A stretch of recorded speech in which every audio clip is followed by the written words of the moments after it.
o matale le vanga le le o le mele o tupu I tu ai nga mafaufaunga ma tu ai nga manatu nei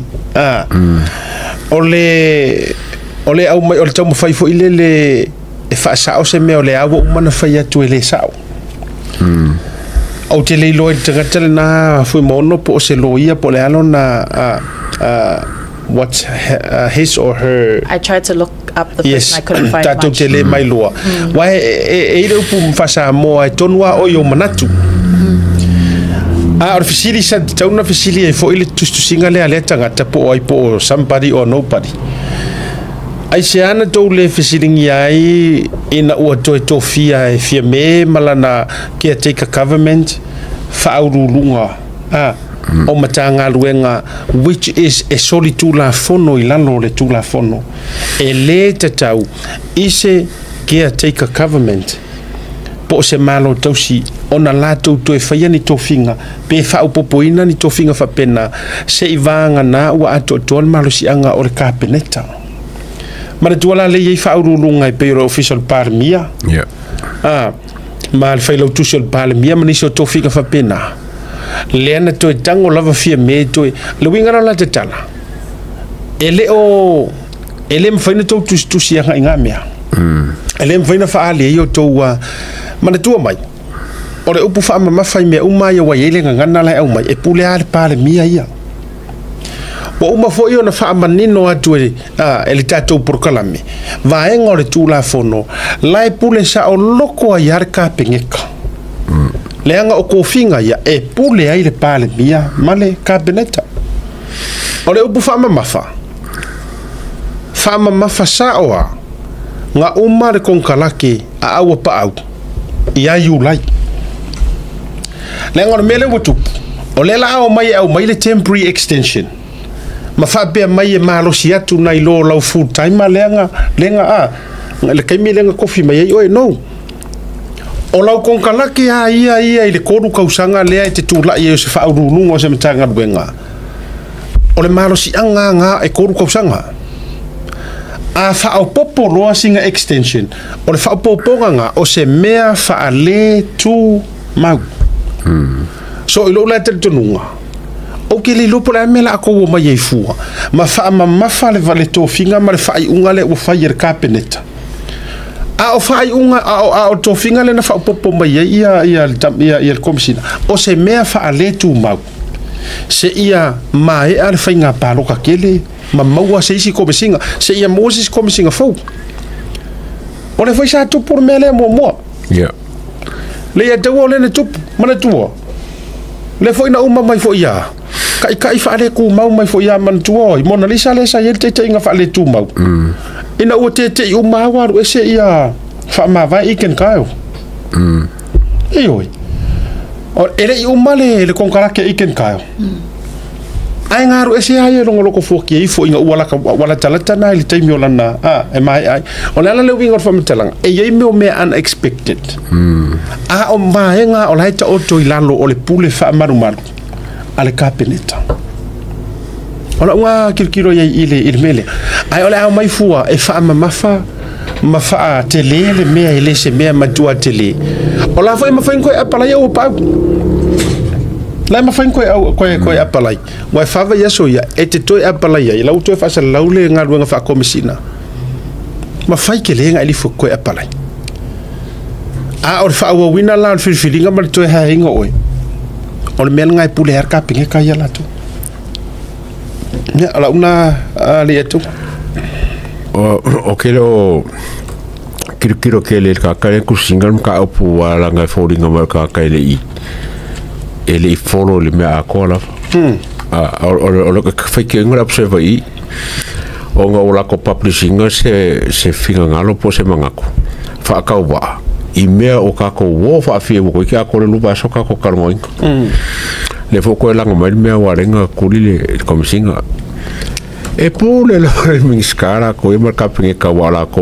ora ko anga ka fingaro ngale mai le penga e fa ngor pesca ka e ke lo ele ka fa ma ka le fo o ba so ko lo ba kulele le komisinga o ba so ngale nga makale le campaign ole o fo nga la o fo la pasai a fai mo ka ko ka pengeka o le wa maka campaign lea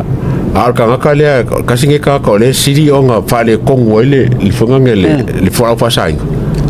o le kuri me ka fai ele ka whakaria se umile se umale se mo se kom Singapore kuri wa me mo wa umana ko kala ke so he can be sacked anytime longo lua o lewa langa le ka upule o lo mo kwa afia I lipoki ka fai ka wai lipoki trucks kelo me ka trucks e afia kamala warren kuli mai ele fa la o ma ko ngang kuri ala nga kuri langa le look at the trucks mala makar campaign ale filo marka kale le masalo mia ka upungi so e ke ola ia nga fea ai o ke fango ngo folele o ko mai la observa o se mangaku wo pala mo ka ko kalongo so ia mo ko elanga ai fa ka ba foringa mo de ka ke kalongo mo ka pure le lo bas ka wang fo ka kale ke wala fo nga fisa no fa nga article publish le observa elanga la ko ka pure ka nga pe ka mi mo la o le si va nga le ya tawa ia manino lava o tau ia le tau te e mele i o ko mangingo mo tau malamalama o le wish le o tangata le u whaaku mai ai le whainga malo al fast pa le mia mai la audi ai sea o le langona ma le wish mo le mo onga le o tangata ia sa ili le mele ia mana tua mai e tolu ata ita i ese o la tau leo ma o la tau manu rauti la auli ngai ko ke si la fia le Samoa ia la fia fu Samoa la ukele ngai si la fia o to au loto vale ia le to te tau mafai to so fa ta ina fa por kiki le anga mele ngai ko ke si la fia o le mafua anga o le maua le anga ku mau mai la auli le amtanga tu lo la auli le male to au vaku ni kangaka su au vaku le anga ele ngaka nga o le hit and run ai mal me ka ole fa ka wingo fa la fa sainga ale ai filo ai suafa ole ai suafa o tanga teia o lo winga la le na fa ya tu la utala o I fo inga alu va ai fo nga va la aule le mali to ma fia me o le io e fia me a vaku ngaka mana tu mai la sa mo ina ia manino o ko wie ko ke ele fa male ave ese mai longo o ngai ko ke el finga ngalo le ku le anga ngau anga karikongu le tunu e fa ko inga o ko Samoa e paloka o mai fiame ya le la wo fa mani no tur va ngale anga sila fia Samoa e au le finga ngalo fiame mana tu mai la au le mali toa fiame na o mi mta afa makuila e pasa ilele o kuila e pasa ilele e fe mo wai ele lo kongo po fenga ko ingar mele ya ele saka kaunga ku lango sa idingo la mio kong ai oso mai manga por kiki lango ai ia longa ko mai me kau economy ma me kau kamau ainga manga me o kuila e pala sa pe o no to tatulo e fela fo ina pe au ele I mau ku kong bo fe ilo finga ngalo meia langa fo yo isianga kama ye afia maingo io kama fa mo inga kuila epa lono winga a fa ila si la fia kuila epa o la fa afia mongiang kama ya never ever ngau we sa ili la mi ko e lua la ka ianga kilo ye ile tunu fia mena omi man la ule mali to lenga ua valo la fonga va ka ko u fa ngofia ua ma sai la fa onga ua le agree le sa ave makai e avakungi au su e fafo ai alanga le la aulia mali toa Samoa e ka kau I le fainga malo o nga avaku ka ngaka su me fafu o fela le na tutu wai Samoa mena le utafia anta ya o to wia le fa ali o to manatu mata upule o ma kwa ko fo ngare fa tau te e fina ngalo le ku le nga foi o ayo ta ina le o tal tun wina Samoa ale wo fa ilo mai le paluka ai se makuale ai ma se kari konwinga o Samoa nga ai kulo wala wo fionga sa fa pikom salvala si o fia menga omi e fai mai tu le epa la ya ni nai tangata I ku maloya o sa fa piko matua I lucia ya re fa ko goinga no more trust awa anga pa loka fo wenia e ka ai fala e matua ta fitia le sisui le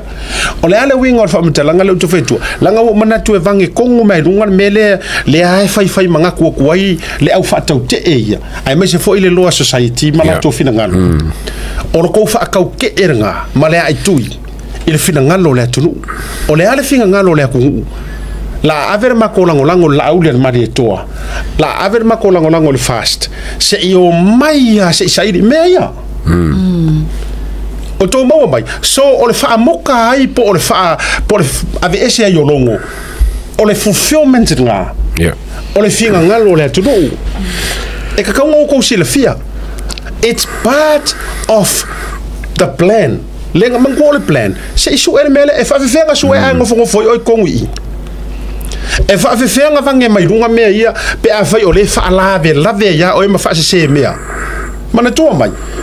ele o so ma to assumption o tele moli mau e o fo ile o leo lo tonu let's watch and see this they will come up with a lot of evidence ela to te moli mau wina ile mele all it needs o le fainga malo e ave ese marka ngaka le fa lave ko ngol mele o le la utele o mala malama po fea le rule of law le kala ngoa ma yai ko kele le le nga a fai ka ke o le rule of law le o pale le government of the day vote and elected by the people to fulfill the need and the wish of the people. So how can we fulfill that if the same person and the very own person le maka umai ma suspicious still sitting there making decisions? Yeah, on ga ya lo so e ke ora ia o mo kwa unworthy lava o longo sa fa kai minge kongole o komsingo lo mai e luo me ke kele a ke fa kwele e luo me ke kele a kele a ko ki ko fie se fu o la le mo le kamale o kwa o fongo o to a a fiele hit and run a fiai trucks a fiai fanga a fiai kupe e qua feio la bolongo e mea absolutely ai se foi mo se me se kasi pe rupe ko absolutely a ole more hit and run ai se inga ma isi me ia le fanga kupe trucks ne ka ngoi kamba ka ko le me la ka bai le ya carpet la ya mo ya me fai susuang o mo kwa kala fea ngai la le kuli kwa kala fea ngai kuli fa fea o ngale kuli se kanga le lo fa ngaruenga sa se kanga kai lo fa me ia pa ai lo fa sa fa ka fa ro super malo ma fa yang fa alo me fa penga ai le fa ngaruenga ngale kuyo a foi le na torua ole pacho le plan le na vatu le no tu le fast ole plan le yai e so ele a mio tonu ole fisiri la how can we do that we've tried le so engole a mio kongu mua ala ko be singa longo we've tried sa ka ko ma fai ai ole arkadi ko fa sanga mai kala ua ko ikanga kai sa ka mo fai de ku so kanga kai alanga ko su ela mi ko ai fa sanga mai longo ka koso o se mi ko nga me le la fa fetai ile tua tawa mai le tunu o menga ko fa kai hana male tawa fa fetai sa mo le ko pele fa kai fo ya fa sa ko wa manga ia so ma leo fa ka va manga ingisi o nga fa nga ruenga o ka alanga o la ko pule le so le winga la utala le pato le plan le melia le lo se pato le plan le o mai lo ave ese ia no o le pato le plan o le so o le mio kong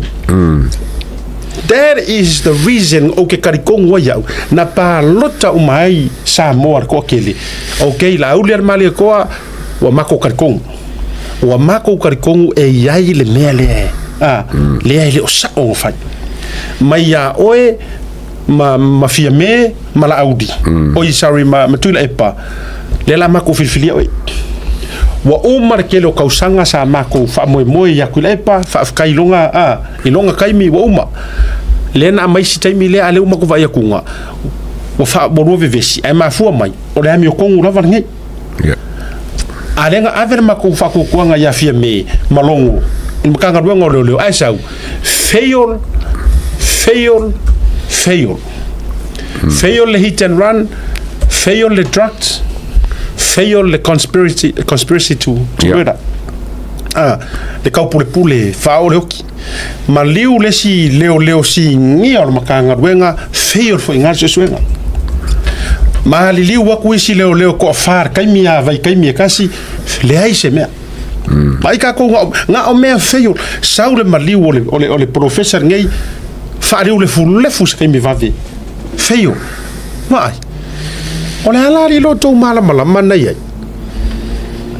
o ai ngia ku ngu va le ai lalo le la ngai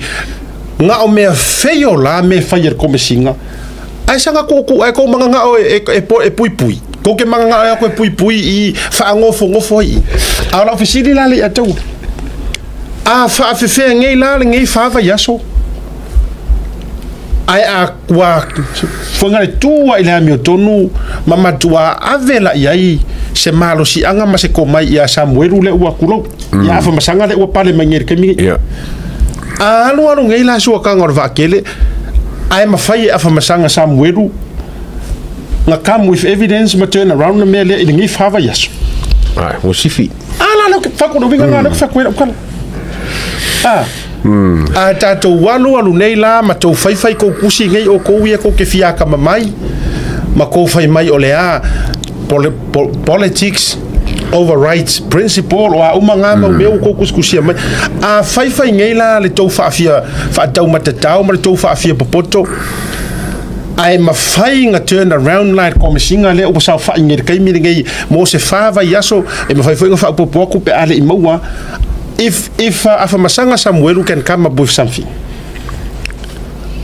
wala la skala la ko foi ai já vou ir não querer pegar foi ya